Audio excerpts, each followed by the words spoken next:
Start कर दें। चलिए भाई, गुड इवनिंग एवरीवन। तो हम बात कर रहे थे लेसन नंबर 2 पुष्पी पादपों में लैंगिक जनन, ठीक है। और लास्ट क्लास में हमने बात करी थी परागण के कारकों के बारे में, जैविक कारक के बारे में और अजैविक कारकों के बारे में। किसी को कोई डाउट है जैविक कारकों में? देखिए, जैविक कारकों में एक तो एमार्फोफिलस जरूर याद रखिएगा, ठीक है, जिसमें पारितोषिक के रूप में वो क्या रखते हैं, अंडे देने के लिए स्थान रखता है एमार्फोफिलस। और शलभ की प्रजाति और यक्का पादप का सहसंबंध भी याद रखिएगा, इंपॉर्टेंट क्वेश्चन है, पूछा जाता है, ठीक है। चलिए नेक्स्ट बात कर रहे हैं। तो अब जो आज हम टॉपिक बात कर रहे हैं भाग 11 में, वो टॉपिक है हमारा बहिर्प्रजनन युक्तियां, ठीक है।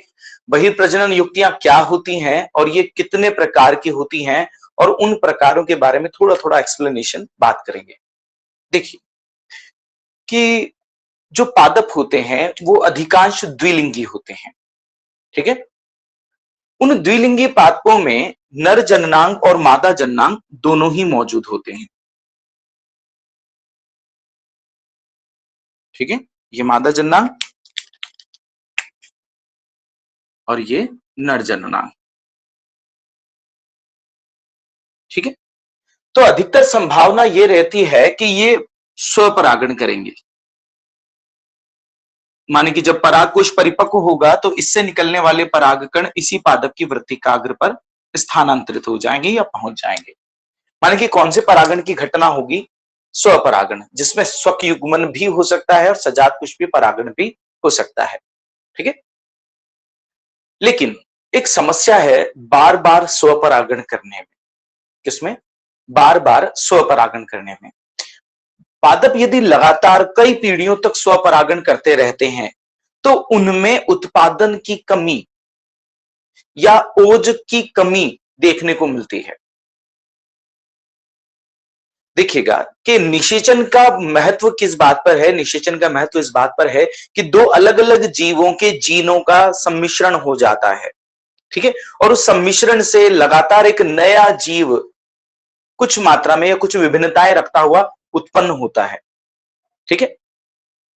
लेकिन लगातार स्वपरागण करते रहने से पादप में कोई भी नया जीन ऐड नहीं होता है, ठीक है। जिससे धीरे धीरे पादप में कई पीढ़ियों तक स्वपरागण करते रहने पर पादपों में आने वाली पीढ़ियों में उत्पादन में लगातार कमी देखने को मिलती है, ठीक है।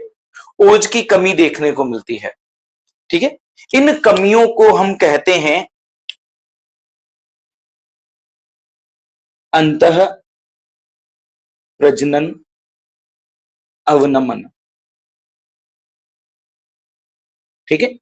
तो जो बार बार स्वपरागण करने से जो समस्या उत्पन्न होती है वो शब्द याद रखिएगा, उसे कहते हैं अंतः प्रजनन अवनमन, ठीक है। लगातार अंतः प्रजनन करने से लक्षणों में या उत्पादन में कमी का आना, अवनमन का होना, ठीक है। तो अगर हम बात करें इस दृष्टि से तो क्या लगातार स्वपरागण करते रहना चाहिए पौधों को?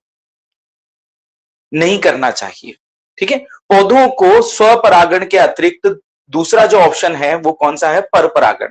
परपरागण को महत्व देना चाहिए। और कुछ पादप ऐसा करते भी हैं जो भले ही द्विलिंगी होते हैं लेकिन फिर भी वो परपरागण करते हैं और वो स्वपरागण को रोकते हैं। तो ऐसे पादपों में अपने आप में कई ऐसे लक्षण या ऐसे अनुकूलन विकसित कर लिए हैं जिन अनुकूलन की वजह से या जिन लक्षणों की वजह से वो अपने में होने वाला स्वपरागण रोकते हैं, जबकि परपरागण को वो बढ़ावा देते हैं, भले ही वो द्विलिंगी हैं। बात समझ में आई?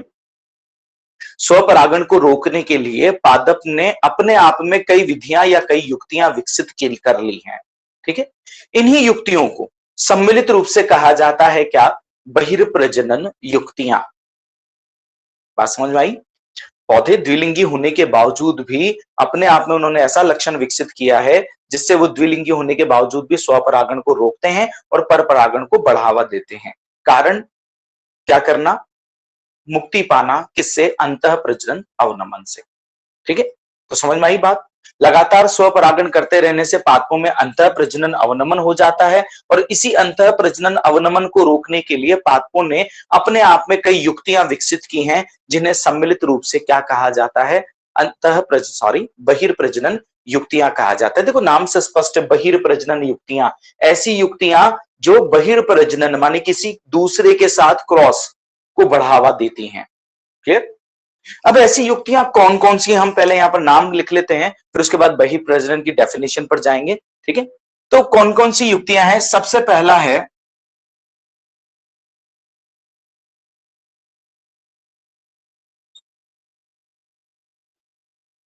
असमकालिकता।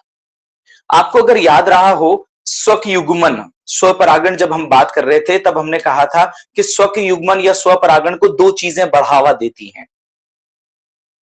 स्वपरागण को दो चीजें बढ़ावा देती हैं। स्वपरागण के लिए दो चीजों की आवश्यकता है, पहला तो है समकालिकता और दूसरा है समस्थानिकता। अगर पौधे समकालिक और समस्थानिक हैं तो पौधों में नर जन्नांग और मादा जन्नांग समकालिक और समस्थानिक हैं तो वो स्वपरागण करेंगे। लेकिन हम बात कर रहे हैं बहिर्प्रजनन की युक्तियों के बारे में, माने कि हमें क्या नहीं करना है, हमें स्वपरागण नहीं करना है। तो स्वपरागण के लिए जो चीजें जरूरी है, पौधे सबसे पहले उनका त्याग करते हैं, एक तरह से यूं कहें, माने कि वो समकालिकता की जगह असमकालिकता प्रदर्शित करते हैं। डिटेल बात करेंगे, पहले इन सबके नाम लिख लेते हैं हम यहां पर। दूसरा था स्वपरागण को बढ़ावा देने वाला एक और कारक, नाम बता सकते हैं दूसरा कारक जो स्वपरागण को बढ़ावा देता है? समस्थानिक, समस्थानिकता का होना। तो अगर हम बाह्य प्रजनन युक्तियों की बात कर रहे हैं तो समस्थानिकता का त्याग करना होगा, माने कि पौधों के दोनों जननांग असमस्थानिक होंगे। ठीक है, क्लियर? तीसरा है स्व असामंजस्य और चौथा है पुष्प का क्या होना? एक लिंगी। शाबाश बेटा, एक लिंगी होना। ठीक है, तो ये चार युक्तियां पादप अपने आप में विकसित करते हैं, किसको रोक सके, स्वपरागण को रोक सकें, और किसको बढ़ावा दे सकें, परपरागण को बढ़ावा दे सकें, ताकि वो किसको रोक पाए, अंतः प्रजनन अवनमन को रोक पाए। ठीक है, क्लियर? तो हम लिखना स्टार्ट करते हैं। सबसे पहले हम स्टार्ट करेंगे बहिर्प्रजनन युक्तियों की डेफिनेशन से। तो क्या है डेफिनेशन? हम कहेंगे कि बार बार स्वपरागण, ज्यादातर पुष्प द्विलिंगी होते हैं जिनमें स्वपरागण होता है, बार बार स्वपरागण से उनमें अंतः प्रजनन अवनमन उत्पन्न होता है। इस अंतः प्रजनन अवनमन को रोकने के लिए, अर्थात स्वपरागण को रोकने के लिए और परपरागण को बढ़ावा देने के लिए पुष्प या पादप अपने आप में कई युक्तियां विकसित करते हैं। उन्हीं युक्तियों को सम्मिलित रूप से बहिर्प्रजनन युक्तियां कहा जाता है। तो हेडिंग डालिए अगला, बहिर्प्रजनन युक्तियां। बहिर्प्रजनन युक्तियां,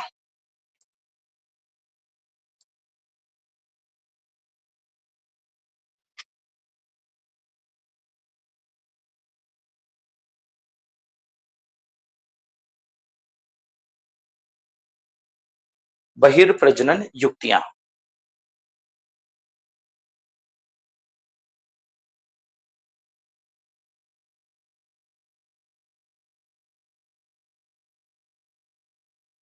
तो लिखिए जरा इसमें, अधिकतर पुष्पीय पादप, अधिकतर पुष्पीय पादपों के पुष्प, अधिकतर पुष्पीय पादपों के पुष्प, अधिकतर पुष्पीय पादपों के पुष्प द्विलिंगी होते हैं।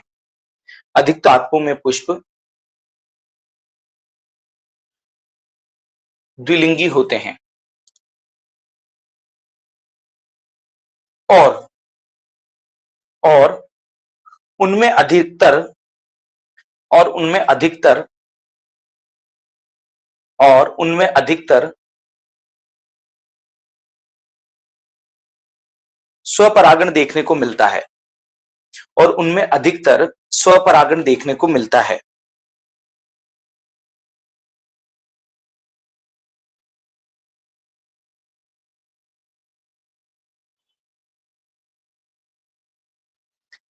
लगातार स्वपरागण, लगातार स्वपरागण के फलस्वरूप, लगातार स्वपरागण के फलस्वरूप, लगातार स्वपरागण के फलस्वरूप प्रजनन में, लगातार स्वपरागण के फलस्वरूप प्रजनन में अंतः प्रजनन अवनमन, अंतः प्रजनन अवनमन होता है। प्रजनन में अंतः प्रजनन अवनमन होता है।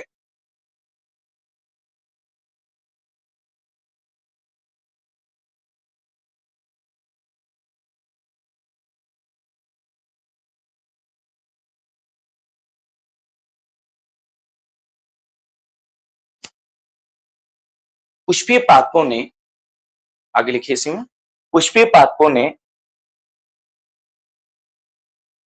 ऐसे बहुत से साधन, पुष्पीय पादपों ने ऐसे बहुत से साधन एवं लक्षणों, ऐसे बहुत से साधन एवं लक्षणों का विकास कर लिया है, एवं लक्षणों का विकास कर दिया है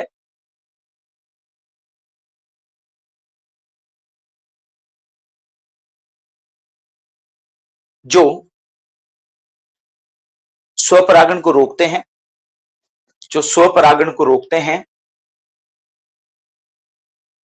एवं एवं परपरागण को बढ़ावा देते हैं, एवं परपरागण को बढ़ावा देते हैं।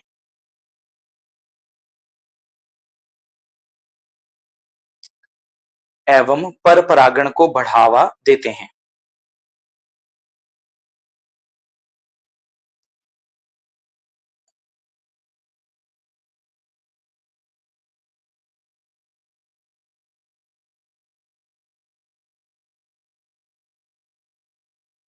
जिन्हें सम्मिलित रूप से, जिन्हें सम्मिलित रूप से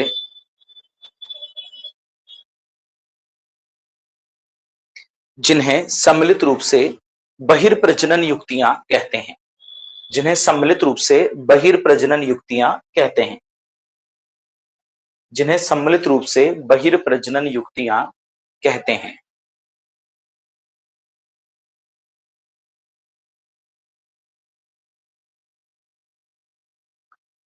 देखिए बेटा, इसमें शायद जूम का ऑप्शन भी है, आप जूम भी कर सकते हैं इसको, ठीक है, अगर कोई वर्ड समझ में नहीं आ रहा हो लिखा हुआ, ठीक है। चलिए, तो सम्मिलित रूप से क्या कहा जाता है? बहिर्प्रजनन युक्तियां कहा जाता है, ठीक है। लाइन चेंज करें। पुष्पीय पादपों में पाई जाने वाली कुछ महत्वपूर्ण बहिर्प्रजनन युक्तियां निम्नलिखित हैं।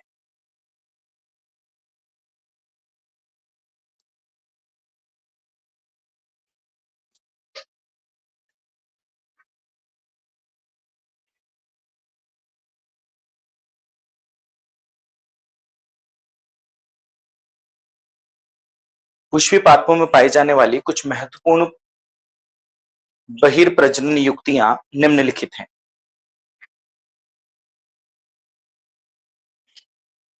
कुछ महत्वपूर्ण बहिर्प्रजनन युक्तियां निम्नलिखित हैं।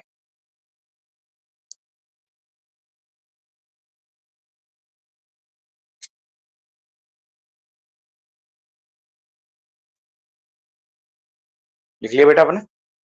महत्वपूर्ण बहिर्प्रजनन युक्तियां निम्नलिखित हैं। नंबर एक, नंबर एक,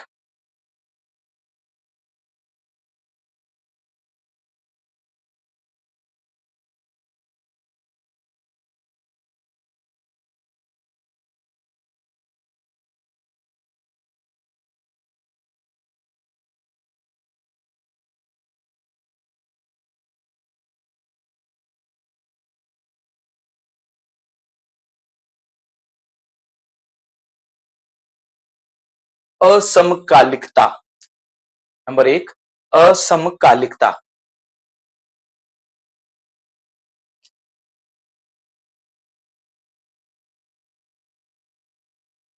नंबर दो,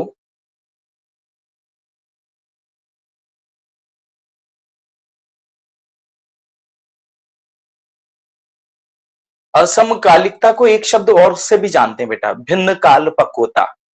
ठीक है, तो चाहे तो आप कोष्टक में लिख लें भिन्न काल पक्वता, भिन्न काल पक्वता।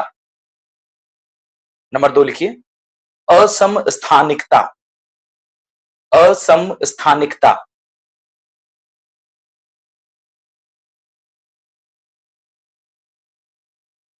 असमस्थानिकता।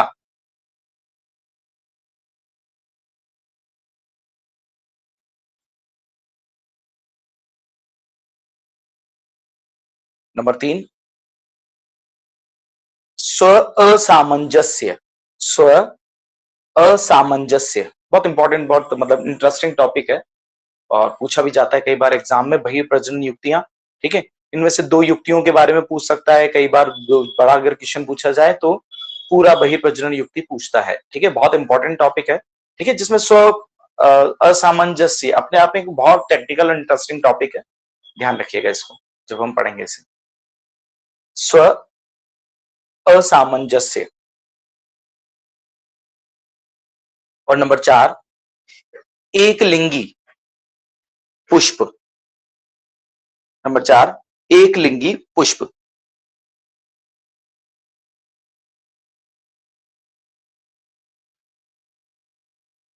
ठीक है, तो बहिर्प्रजनन युक्ति की डेफिनेशन आप दे देंगे। हम कहेंगे कि अधिकतर पुष्पीय पादप द्विलिंगी होते हैं। ठीक है, अधिकतर पुष्पीय पादप भी द्विलिंगी होते हैं और उन पुष्पीय पादपों में पाए जाने वाले पुष्प द्विलिंगी होते हैं जो अधिकतर क्या करते हैं, स्वपरागण करते हैं। निरंतर स्वपरागण के कारण अंतः प्रजनन अवनमन उत्पन्न होता है। इसीलिए पादपों ने अपने आप में कुछ ऐसी युक्तियां या साधन विकसित किए हैं जिनके द्वारा वो स्वपरागण को रोकते हैं तथा परपरागण को बढ़ावा देते हैं। इन्हीं साधन और युक्तियों को, लक्षणों को सम्मिलित रूप से बहिर्प्रजनन युक्तियां कहते हैं। ठीक है, फिर हमने कहा कि मुख्य जो बहिर्प्रजनन युक्तियां हैं पादपों में वो 4 प्रकार की हैं। पहला असमकालिकता, दूसरा असमस्थानिकता, तीसरा स्व असामंजस्य और चौथा एक लिंगी पुष्प का होना। ठीक है, क्लियर? तो एक एक करके बात कर लेते हैं। सबसे पहले हम बात करते हैं असमकालिकता के बारे में। ठीक है, देखो ये भी हमने पहले बात कर ली थी, हल्का सा हमने डिस्कशन भी किया था जब हम स्वपरागण पढ़ रहे थे। ठीक है, तो स्वपरागण पढ़ते समय हमने कहा था कि इसके लिए या स्व के युग्मन के लिए आवश्यक है कि जब पराग कोश परिपक्व हो जाता है, अर्थात उससे पराग कण कंप्लीट बन चुके होते हैं और बाहर आ चुके होते हैं, तो उसी समय व्रतिकाग्र को भी परिपक्व होकर ग्राही होना जरूरी है। ठीक है, माने कि जब परागकण बन चुके होंगे तब व्रतिकाग्र भी विकसित होकर उन पराग कणों को ग्रहण करने के लिए तैयार होनी चाहिए। ठीक है, लेकिन कई मामलों में पादपों ने बहिर्प्रजनन युक्तियों के अनुरूप क्या विकसित किया है, ये अल्प विकसित अंडाशय है जिसका व्रतिकाग्र अभी पैक है। ठीक है, और ये है उसके विकसित परागकोश। ठीक है, माने कि परागकोश तो विकसित हो गए हैं, उनसे पराग कण तो बन गए हैं, लेकिन व्रतिकाग्र उन्हें ग्रहण करने के लिए अभी परिपक्व नहीं हुआ है। तो इसके पराग कण फिर क्या होते हैं, किसी माध्यम के द्वारा किसी अन्य पुष्प, जिसके उसी जाति के अन्य पुष्प जिसके व्रतिकाग्र परिपक्व हो चुके हैं, वहां पर पहुंचता है और परनिषेचन करता है। ठीक है, वो सजात पुष्पी परागण भी कर सकता है। ठीक है, ये भी ध्यान रखिएगा, लेकिन स्वक युग्मन कतई नहीं होता अगर पुष्प असमकालिक है तो ध्यान रखिएगा, असमकालिक और असमस्थानिक ये शब्द में इंपॉर्टेंट ध्यान रखिएगा, इस बात को क्वेश्चन पूछा जाता है। स्वक युग्मन को रोकने के लिए किन 2 प्रमुख युक्तियों की आवश्यकता होती है? ठीक है, तो स्वक युग्मन को रोकने के लिए असमकालिकता और असमस्थानिकता महत्वपूर्ण है। ठीक है, इन दोनों, ये दोनों ही स्वक युग्मन को रोकती हैं। ठीक है, समझ में आ गया? दूसरी बात दूसरी तरह से करते हैं। दूसरे तरह में दूसरे प्रकार के पुष्पों में क्या है कि जिन्हें में व्रतिकाग्र तो परिपक्व हो चुका होता है पराग कणों को ग्रहण करने के लिए, लेकिन उनके पराग कोश अभी परिपक्व नहीं हुए होते हैं। ठीक है, माने कि व्रतिकाग्र तो नए पराग कणों को ग्रहण करने के लिए तैयार है, लेकिन उनके स्वयं के पराग कण अभी नहीं बने हैं। तो ये व्रतिकाग्रें या ये व्रतिकाएं क्या करती हैं, किसी अन्य पुष्प के पराग कणों को ग्रहण करके निषेचन को पूरा करती है, माने कि स्वयुग्मन नहीं होता है, पर परागण होता है। ठीक है, यहां होने वाला परागण सजात पुष्पी परागण भी हो सकता है कई मामलों में। क्लियर है? तो ज्यादा कुछ डिटेल नहीं है, केवल डिटेल है असमकालिकता का होना। ये बात हमारे समझ में आनी चाहिए कि असमकालिक होने का क्या मतलब है। असमकालिक होने का मतलब है कि नर व मादा जननांग अलग अलग समय पर परिपक्व होते हों, एक समय पर परिपक्व नहीं होते हैं, माने कि परिपक्व होने का समय समान नहीं होना चाहिए। ठीक है, माने कि असमान समय में वो परिपक्व होते हैं। तो सबसे पहला हेडिंग डालिए असमकालिकता, और इसके बारे में 2 लाइनें हम लिख लेते हैं।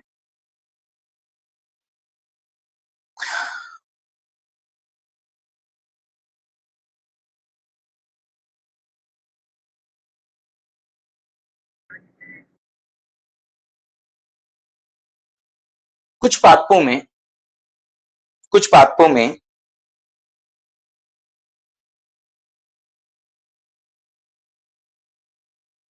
कुछ पादपों में पराग कणों का कुछ पादपों में पराग कणों का पराग कोशों से मुक्त होना, पराग कणों का पराग कोशों से मुक्त होना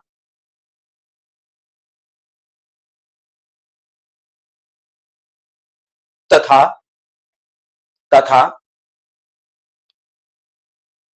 वृत्तिकाग्र का परिपक्व होकर तथा वृत्तिकाग्र का परिपक्व होकर ग्राही होना तथा वृत्तिकाग्र का परिपक्व होकर ग्राही होना वृत्तिकाग्र का परिपक्व होकर ग्राही होना वृत्तिकाग्र का परिपक्व होकर ग्राही होना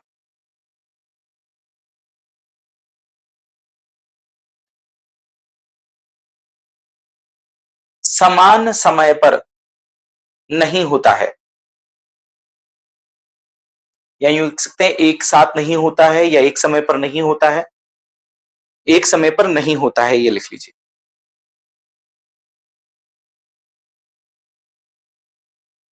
अर्थात अर्थात अर्थात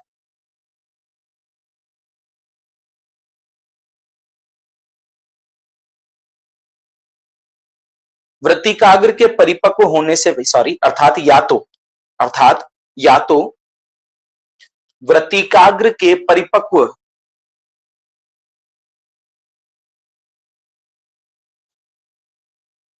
वृत्तिकाग्र के परिपक्व कोष्टक में लिखिएगा ग्राही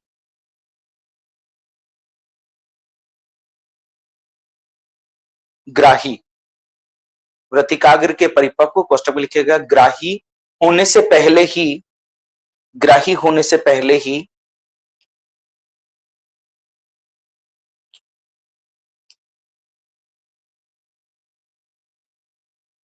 परागकण मुक्त हो जाते हैं, परागकण मुक्त हो जाते हैं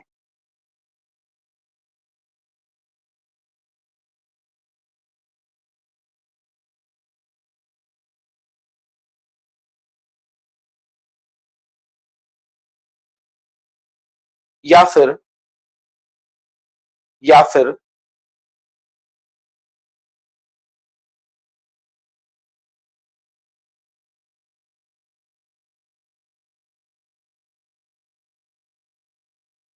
या फिर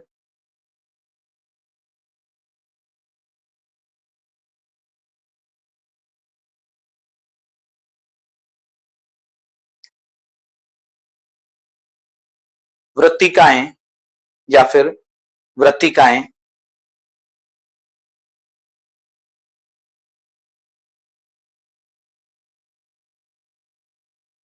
पराग कणों के मुक्त होने से बहुत पहले ही या फिर वृत्तिकाएं पराग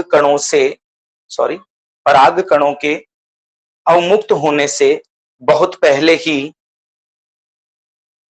बहुत पहले ही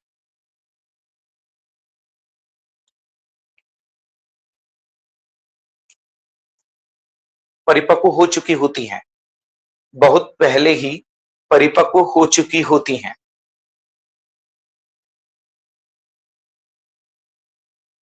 ठीक है, या तो परागकण पहले मुक्त हो जाते हैं, किससे पहले, वृत्तिकाग्र के ग्राही होने से पहले ही मुक्त हो जाते हैं, या फिर पराग कणों के परिपक्व होने से पहले ही वृत्तिकाएं ग्राही हो जाती हैं। ठीक है, जब तक ये परागकोश परिपक्व होकर परागकण बनाएंगे तब तक तो ये निषेचन हो चुका होगा दूसरे परागकण के द्वारा। ठीक है, तो यह है पहली स्थिति, जब परागकण मुक्त हो चुके हैं लेकिन वृत्तिकाएं अभी तक ग्राही नहीं हुई हैं, और ये दूसरी स्थिति है जिसमें वृत्तिकाएं ग्राही हो चुकी हैं लेकिन परागकोश परिपक्व नहीं हुए हैं या परागकण अवमुक्त नहीं हुए हैं। क्लियर भाई? तो यह है समकालिकता। दूसरी बात करते हैं समस्थानिकता के बारे में।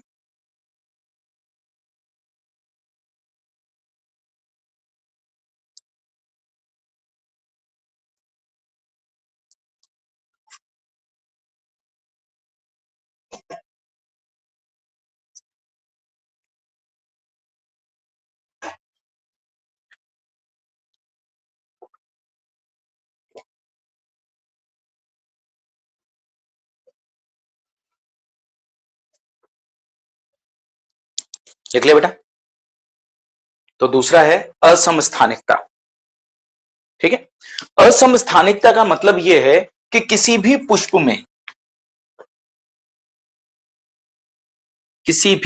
में नर एवं मादा भाग का समान स्थान पर न होना, या यूं कहें दूर दूर होना।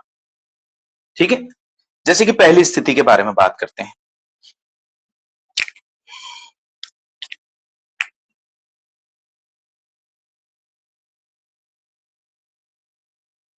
ये कोई पुष्प है,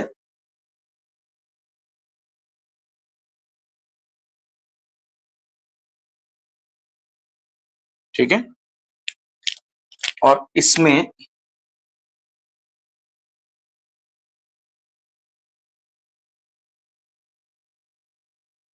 अंदर की तरफ, ठीक है, एक तरह से हमने ट्रांसपेरेंट बना दिया फ्लावर को। ठीक है, यहां पर तो है उसका मादा जननांग और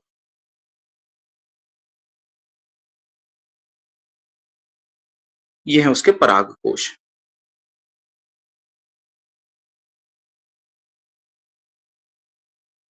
ठीक है, माने कि बहुत दूर दूर अवस्थित होते हैं, दूर दूर स्थित होते हैं। ठीक है, अब जब ये परागकोश प्रस्फुटित होंगे तो प्रस्फुटित होने पर क्या होंगे, ये बाहर अवमुक्त होंगे और हवा के चलने पर ये कहीं दूर प्रकीर्णित हो जाएंगे। ठीक है, माने कि उसी वृत्तिकाग्र पर नहीं गिर पाएंगे। क्लियर? दूसरे मामलों में क्या होता है,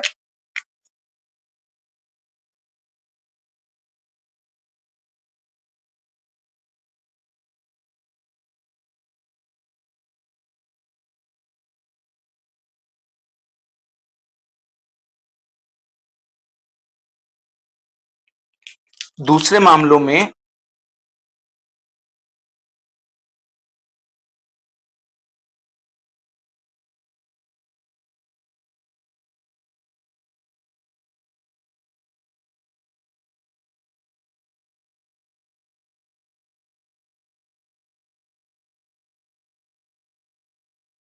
ठीक है, ये वृत्तिकाग्र है।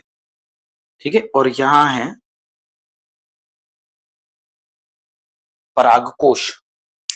ठीक है, चूंकि ये वृत्तिका बहुत लंबी है और बाहर की तरफ निकली हुई है, परागकणों से बहुत दूर है, तो ये हवा में उड़ने वाले दूसरे परागकणों को सबसे पहले क्या कर लेगी, ग्रहण कर लेगी, और यहां पर निषेचन उसी परागकण से हो जाएगा, जबकि इसके परागकोश से जो परागकण होंगे वो पहले पुष्प पर गिरेंगे और पुष्प से गिरने के बाद में कभी हवा या दूसरे माध्यमों से स्थानांतरित होंगे। ठीक है, तो अलग अलग स्थान पर उपस्थित होना या दूर दूर स्थित होने से भी इनमें स्वयुग्मन नहीं हो पाता है या स्वपरागण नहीं हो पाता है। तो दूसरा टॉपिक है हमारा असमस्थानिकता, और इसका मतलब होता है नर व मादा जननांगों का दूर दूर स्थित होना। ठीक है, चलिए तो लिखिए इसमें, कुछ प्रजातियों में परागकोश एवं वृत्तिकाग्र, कुछ प्रजातियों में परागकोश एवं वृत्तिकाग्र परागकोश एवं वृत्तिकाग्र अलग अलग स्थानों पर उपस्थित होते हैं, अलग अलग स्थानों पर उपस्थित होते हैं।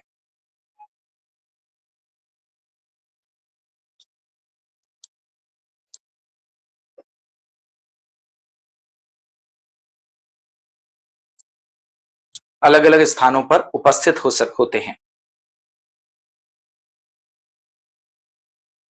ठीक है, तो क्या होता है अलग अलग स्थानों पर उपस्थित होने पर?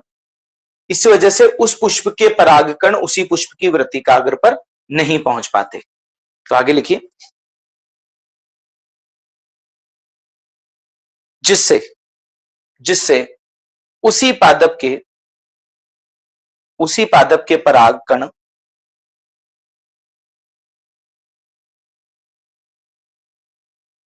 उसी पुष्प के परागकण उसी की वृत्तिकाग्र पर नहीं पहुंच पाते, उसी की वृत्तिकाग्र पर नहीं पहुंच पाते।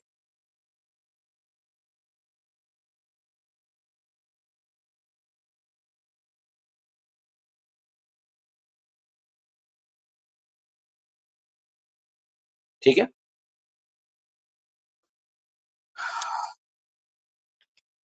अब लाइन चेंज करके एक स्टार लगाएं और स्टार लगाकर लिखें, उपरोक्त दोनों ही युक्तियां स्वयुग्मन को रोकती हैं। उपरोक्त दोनों ही युक्तियां स्वयुग्मन को रोकती हैं।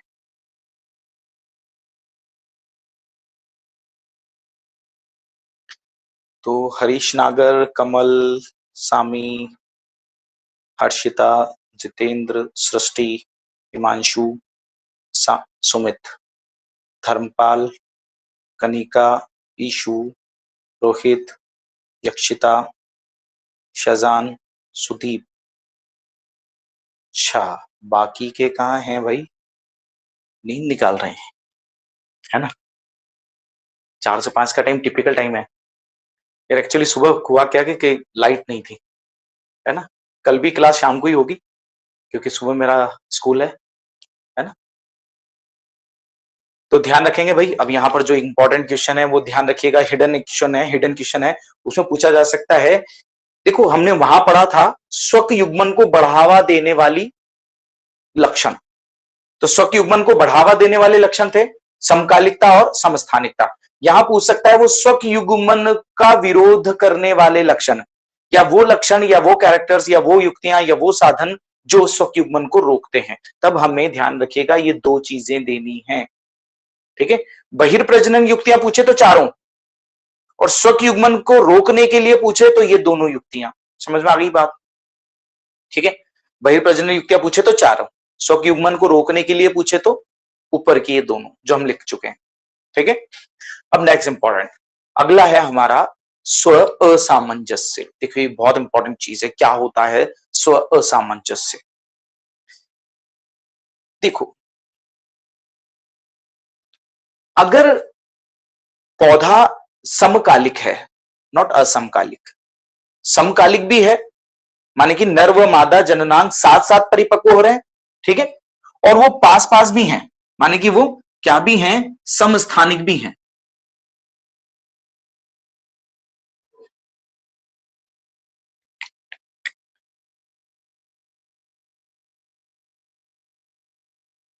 समझना, पहली बात, अगर पौधा समकालिक है लेकिन समस्थानिक नहीं है तो भी स्वयुग्मन नहीं होगा, है ना? दोनों परिपक्व हो गए, ये भी परिपक्व हो गया और ये भी परिपक्व हो गया, लेकिन दूर दूर है तो भी स्वयुग्मन नहीं होगा। ठीक है, दूसरा, दोनों पास पास हैं, समस्थानिक हैं, लेकिन ये दोनों क्या हैं, समकाल पक्व नहीं है, माने कि एक समय पर परिपक्व नहीं हुए हैं। ठीक है, तो भी स्वयुग्मन नहीं होगा। दोनों ही कंडीशन, दोनों ही जरूरी है। पॉजिटिव होंगे तो स्वयुग्मन होगा, दोनों में से एक भी नेगेटिव हुआ तो स्वयुग्मन नहीं होगा। ठीक है, ये भी बात नॉलेज में रखिएगा अपनी। ठीक है, माने कि भले समान समय में पक गए लेकिन समस्थानिक नहीं है, दूर दूर है, तो भी स्वयुग्मन नहीं होगा। दोनों पास पास हैं, माने कि समस्थानिक है, लेकिन पके साथ नहीं है, माने कि भिन्न काल पक्वता है या असमकालिकता है, तो भी स्वयुग्मन नहीं होगा। ठीक है, अब हम बात करते हैं दोनों पॉजिटिव कंडीशन से। पौधा समकालिक भी है और समस्थानिक भी है, पास पास है नर व मादा जननांग, और दोनों समान समय पर परिपक्व भी हो गए। ठीक है, तो अब पौधे ने क्या किया, अपने आप में एक दूसरी विधि विकसित की है। ठीक है, और वो विधि पादपों की रासायनिक पर आधारित है या बायोकेमिस्ट्री पर डिपेंड है। कैसे बायोकेमिस्ट्री पर डिपेंड है, यहां ध्यान दीजिएगा। ये पुष्पासन है और ये है मादा जननांग, ठीक है, और ये है नर जननांग। ठीक है, बात समझ में आ गई। इससे परागकण गए और परागकण कहां पहुंच गए, वृत्तिकाग्र पर पहुंच गए।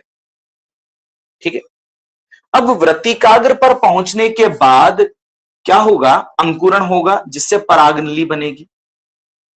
ये हम पहले बात कर चुके हैं। ठीक है, और ये नली लंबी होती होती कहां पर पहुंच जाएगी, बीजांड पे, जहां पर अंडकोशिका मौजूद है। ठीक है, और इसके सहायता से इस नली के साथ, इस नली के भीतर होते हुए जो नर युग्मक हैं वो कहां तक पहुंच जाएंगे, ये नर युग्मक कहां तक पहुंच जाएंगे, बीजांड तक पहुंच जाएंगे और निषेचन होगा। ठीक है, तो निषेचन के लिए दो चीजों की जरूरत है, दो इंपॉर्टेंट चीजों की जरूरत है। सबसे पहला तो है परागनली का बनना। ठीक है, और दूसरी इंपॉर्टेंट है ये परागनली का बढ़ते हुए। ठीक है, सबसे पहली बात पराग कणों का अंकुरण, और दूसरी बात अंकुरित पराग कण से निकलने वाली परागनली का वृत्ति का अंडाशय से होता हुआ कहां तक पहुंचना, बीजांड तक पहुंचना जरूरी है, तभी जाकर ये निषेचन होगा। अब मान लीजिए परागकण ये वाला है, इसी पुष्प का है, तो यहां जो निषेचन होगा वो क्या होगा, स्वयुग्मन या स्वनिषेचन होगा। ठीक है, इसे कहेंगे हम स्वनिषेचन। ये तो था स्वपरागण, स्वयं का परागकण स्वयं की वृत्तिकाग्र पर गिर गया, स्वपरागण हो गया। अब परागण के बाद यही परागकण निषेचन करेगा। ठीक है, यही परागकण अंकुरित हुआ, इसी परागकण ने परागनली बनाई, इसी परागनली से दो नर युग्मक गति करते हुए अंडकोशिका तक पहुंचे और वहां निषेचन किया। ठीक है, तो यह कहलाएगा स्वनिषेचन। ठीक है, अब यह स्वनिषेचन किस बात पर डिपेंड करता है, कई मामलों में भले ही पुष्प के स्वयं के परागकण उस वृत्तिकाग्र पर गिर जाएं,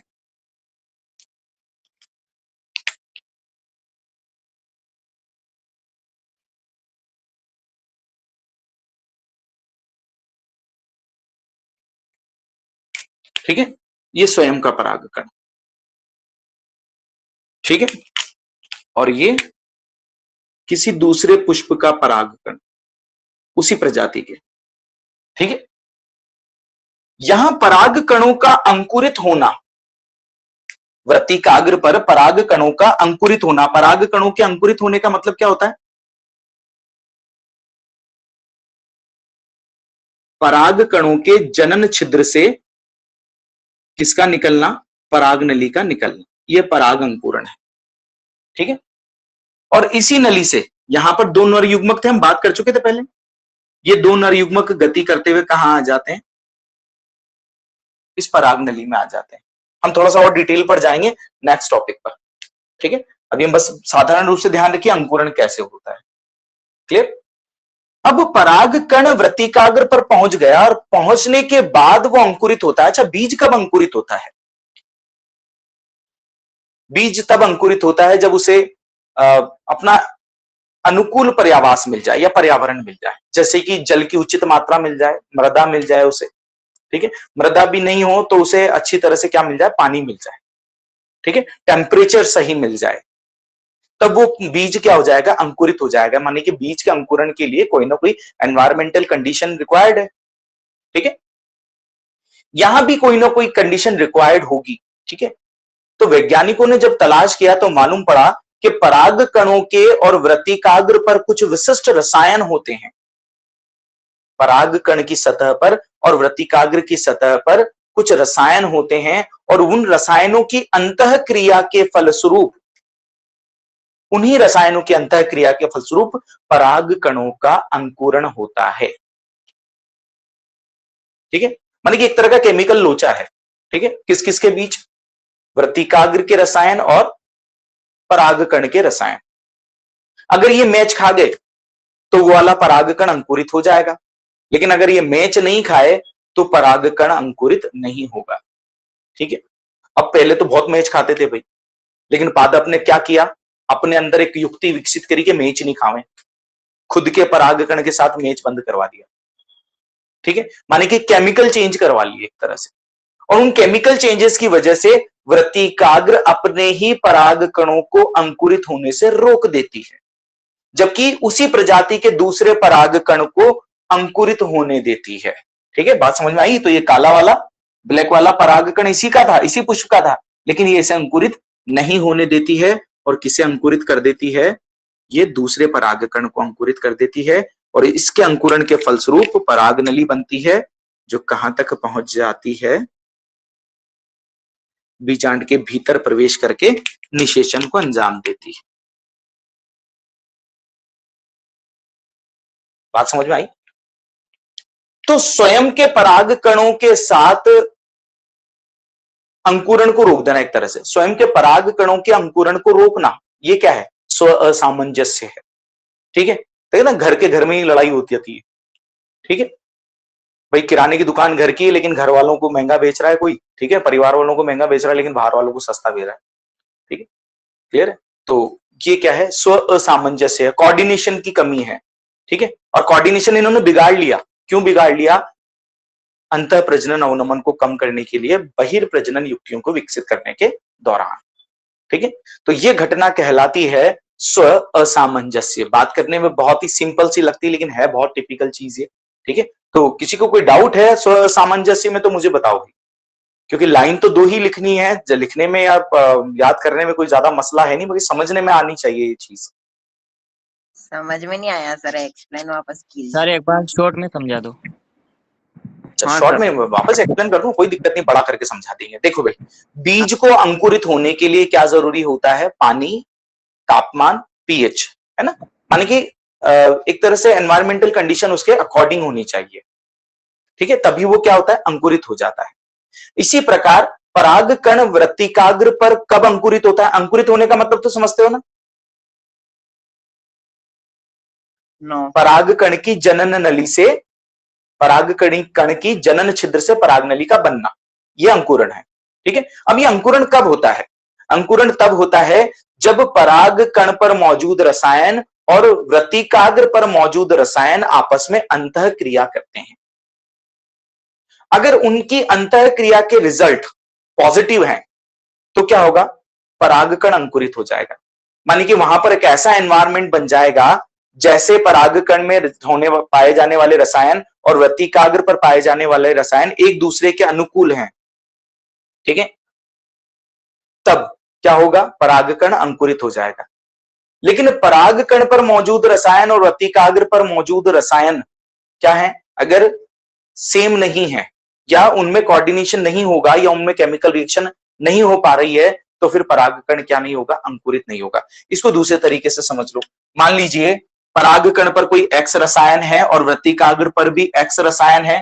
ठीक है, इन दोनों रसायनों की वजह से क्या हो जाता है? दोनों रसायन आपस में रिएक्ट करते हैं, और रिएक्ट करने की वजह से ऐसी एनवायरमेंटल कंडीशन यहां पर बनती है जिससे क्या हो जाता है? अंकुरण हो जाता है। ठीक है, या एक प्रोडक्ट ऐसा बनता है जिसकी वजह से अंकुरण हो जाता है। ठीक है, जबकि दूसरा परागकण वाई वाला था, लेकिन वृत्तिकाग्र पर तो रसायन जो था वो एक्स वाला ही था। ठीक है, लेकिन कालांतर में क्या किया? इस वृत्तिकाग्र ने अपने रसायन को एक्स की जगह क्या कर दिया? चेंज कर दिया। क्या कर दिया? वाई कर दिया। ठीक है, तो अब ये अपने ही परागकण को अंकुरित नहीं होने देती, उसी पादप के या उसी तरह की प्रजाति के दूसरे पुष्प को क्या होने देती है? अंकुरित होने देती है। आई बात समझ? Yes sir. ठीक है, सर आइए। क्लियर है? तो कुल मिलाकर बात डिपेंड है किस पर? परागकणों के और वृत्तिकाग्र पर मौजूद रसायनों के आपस में सामंजस्य पर। ठीक है, अगर वो दोनों रसायन एक दूसरे के कोऑर्डिनेशन में हैं या अनुकूलन में हैं, तब ऐसी परिस्थितियां पैदा होंगी जिससे परागकण अंकुरित हो जाएंगे। और यदि वो रसायन भिन्न भिन्न हैं, ठीक है, या एक दूसरे के अनुरूप नहीं है, तब वो परागकण अंकुरित नहीं होगा। अब जो स्वपरागण करते हैं, उन स्वपरागण में स्वयं के परागकण और स्वयं की वृत्तिकाग्र पर मौजूद रसायन एक दूसरे के अनुरूपी होते हैं, एक दूसरे के पूरक होते हैं, यूं समझ लो। जबकि दूसरी प्रजाति का परागकण और ये वाली वृत्तिका एक दूसरे के अनुरूप नहीं है। तो उन वाले मामलों में स्वनिषेचन में पराये वाला परागकण अंकुरित नहीं होता है। कौन सा परागकण अंकुरित होता है? अपना ही वाला अंकुरित होता है। लेकिन पादपों ने क्या किया? अरे यार, तो समस्या हो जाएगी। बही प्रजनन युक्तियों में को डेवलप किया उन्होंने, ठीक है। स्वप्रजनन अंतः प्रजनन अवनमन को रोकने के लिए क्या किया उन्होंने? एक युक्ति विकसित की। उसने वृत्तिकाग्र के रसायन को चेंज कर दिया, जिससे अब स्वयं के परागकण और उसी पुष्प की वृत्तिका में मौजूद दोनों रसायन एक दूसरे के अनुरूपी नहीं रहे अब। और वो किसके अनुरूपी हो गए? दूसरे परागकण के अनुरूपी हो गए वो रसायन, ठीक है। तो अब दूसरा परागकण और ये वाली वृत्तिका में मौजूद रसायन अनुरूपी हो गए हैं। इस वजह से अब दूसरा परागकण तो अंकुरित हो सकता है, लेकिन अब अपना स्वयं का परागकण अंकुरित नहीं हो सकता। आ गई भाई बात समझ में? तो रसायनों का कोऑर्डिनेशन बिगड़ा, उनका अनुरूपण बिगड़ा, इसी को हम कहते हैं स्व असामंजस्य। क्लियर? लिख लें इसे, हेडिंग डालिए, स्व असामंजस्य।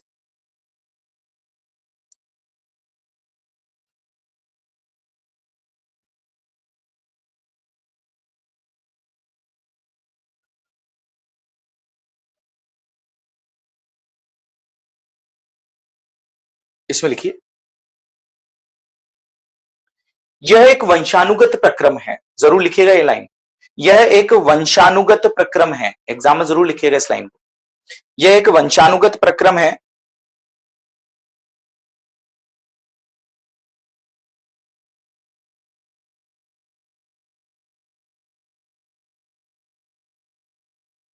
जिसके द्वारा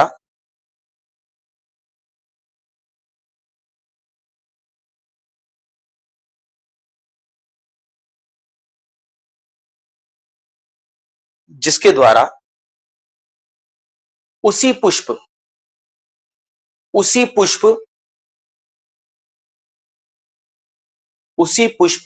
या उसी पादप के अन्य पुष्प, उसी पुष्प या उसी पादप के अन्य पुष्प, उसी पुष्प या उसी पादप के अन्य पुष्प के पराग कणों को के पराग कणों के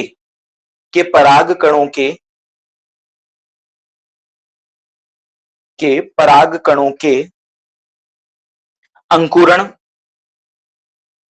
पराग कणों के अंकुरण एवं पराग कणों के अंकुरण एवं पराग नलिका की वृद्धि को रोका जाता है। पराग अंकुरण पराग कणों के अंकुरण एवं पराग नली की वृद्धि को रोका जाता है। बस।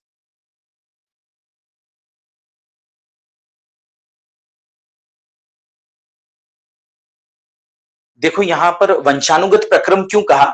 क्योंकि पहले जो जीन थे वो सेटअप था उनका पहला अपना आप, ठीक है। लेकिन जैसे जैसे उनको ये महसूस हुआ कि यार हमें लंबे समय तक स्वपरागण नहीं करना चाहिए, तो उन्होंने अपने अनुवांशिकता में बदलाव किया, ठीक है। जीन में बदलाव किया, और आप सब जानते हैं जीन में बदलाव से रसायन बदल जाते हैं, ठीक है। तो उसी तरह से जीन ये बदलाव हुआ, माने कि एक वंशानुगत प्रक्रम पैदा हुआ, ठीक है, जो पीढ़ी दर पीढ़ी जारी है, ठीक है। क्लियर? और दूसरी बात, दो चीजों को रोकता है। पहला बात रोकता है पराग के अंकुरण को, लेकिन अगर मान लो किसी तरह से पराग का अंकुरण हो भी गया तो पराग नली वृद्धि नहीं करती है, ठीक है। अब पराग नली वृद्धि क्यों नहीं करती भाई? मान लो किसी वजह से ये पराग अंकुरण हो गया सब। अब पराग नली वृद्धि करेगी, और वृद्धि किस बात पर निर्भर करती है? वो निर्भर करती है अंडाशय, वृत्तिकाग्र और बीजांड में मौजूद कुछ रसायनों की वजह से, ठीक है। इन्हीं रसायनों की वजह से जो वृत्तिका अंडाशय और बीजांड में मौजूद होते हैं और उनसे लगातार निकलते रहते हैं, पराग नली उन्हीं रसायनों का संकेत के रूप में उपयोग करती हुई वृद्धि करती है। कहां की ओर? बीजांड की ओर, ठीक है। अगर ये पुष्प अपने आप में बदलाव कर लेते हैं, नहीं चाहते कि स्वनिषेचन हो, तो वो रसायनों में भी बदलाव कर लेते हैं। और जब रसायनों में बदलाव हो जाते हैं तो ये पराग नली उन संकेतों को, उन बदले हुए रसायनों को नहीं पहचान पाती और वृद्धि भी नहीं कर पाती। और जब वृद्धि नहीं करेगी तो नर युग्मक बीजांड तक जाएंगे नहीं, और नर युग्मक बीजांड तक नहीं जाएंगे तो निषेचन भी नहीं होगा, माने कि स्वनिषेचन नहीं होगा। ठीक है, इसलिए दो अलग अलग बातें कही हमने। क्या क्या? पराग अंकुरण को रोका जाता है और दूसरा पराग नली की वृद्धि को रोका जाता है।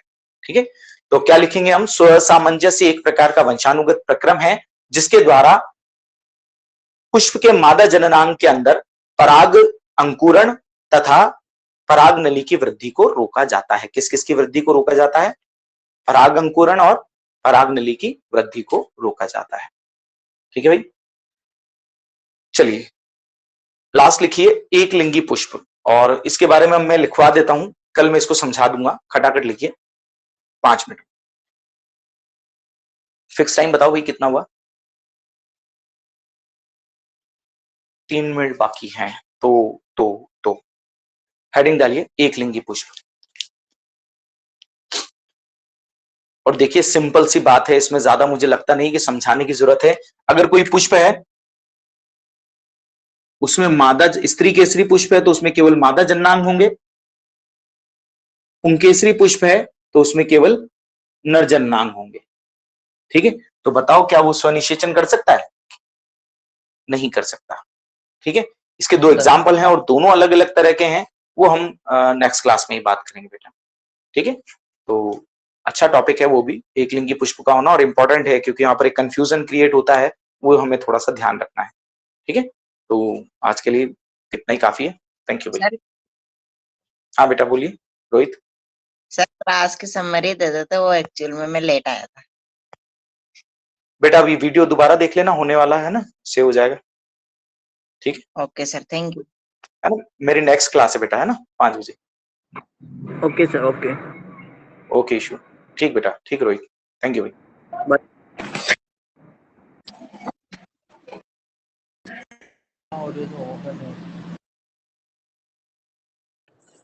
अरे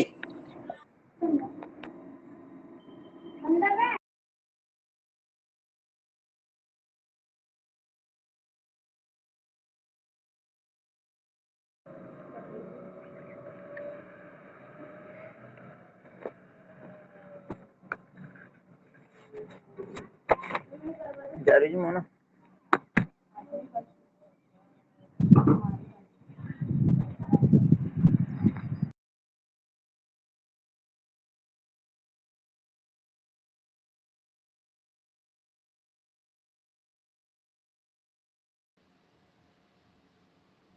और सुमित भाई। Hello hello. रोहित नया मोबाइल ले गया? हाँ यार, ले आया यार। कौन सा? नार्जो 30 है। कितने का लाया? 9.5 का। हाँ, 2 महीने हो गए भाई लाए हैं। हाँ, मैं भी सोच रहा हूँ यार ले आऊं। हाँ वैसे अब तो खुल जाएगी ऑफलाइन, अब तो क्या है 1 तारीख से तो मेरे ख्याल से। काम तो आता है यार। हाँ वैसे कोई दिक्कत नहीं है। हाँ सर। अरे मेरी आवाज रिपीट क्यों आ रही है रे दोबारा? Audio cut. मोड ऑन कर रखा होगा तूने? क्या पता भाई, रिपीट आ रही है मेरी आवाज। नीचे देख, हो रहा होगा ऑन। नीचे माइक तो ऑन कर रखा है ना मैंने। नहीं, वीडियो के पास का ऑप्शन है ना, ऑडियो मोड। सिर्फ माइक का ऑप्शन है वहाँ तो। 3 ऑप्शन होंगे ना नीचे। हाँ, एक तो वीडियो, माइक और स्विच। हाँ वही तो।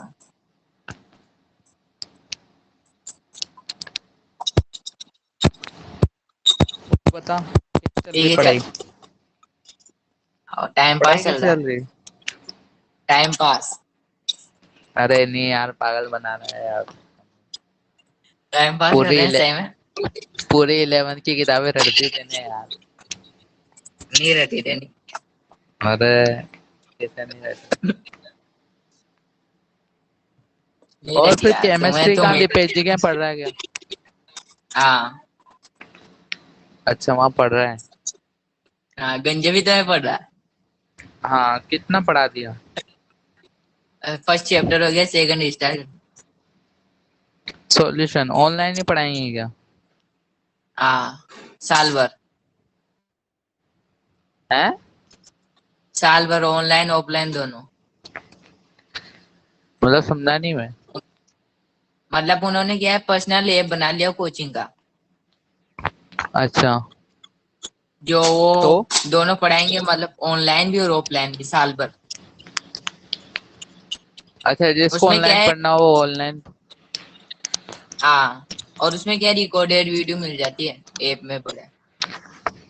हम्म। क्वालिटी अच्छी रहती है हाँ उसमें। तो कौन सा ऐप है?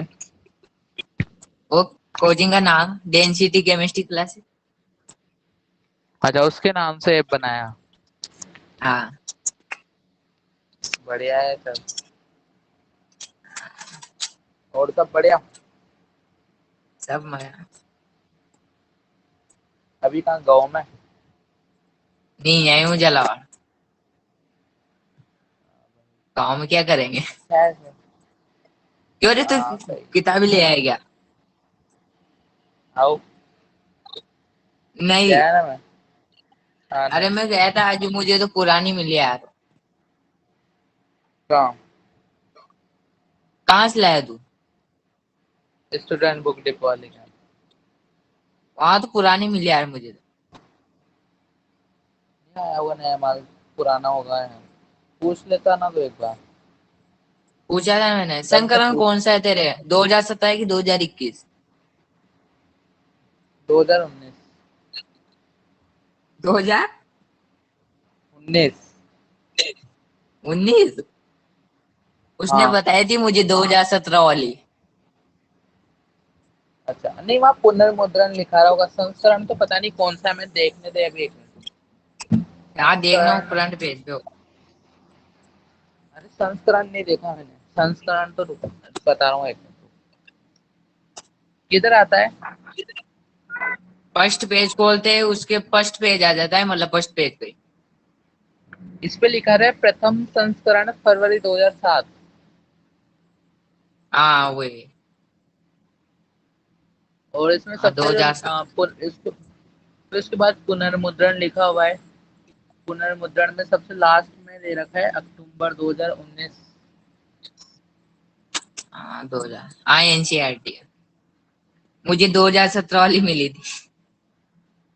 तो पुरानी होगी यार। हाँ मैं, नहीं उसने, मैंने पूछा था कि 2021 का नया एडिशन आएगा। उसने बोला कि नहीं, ये चलेगी, क्योंकि 2017 तक ये एनसीईआरटी थी। नहीं नहीं जनवरी 2018 में भी हुआ एडिशन, जनवरी 2019 में भी हुआ और अक्टूबर 2019 में भी हुआ। नहीं, 2017 में भी तो एनसीईआरटी थी। अच्छा ये सुमित भी जुड़ा हुआ है क्या रे?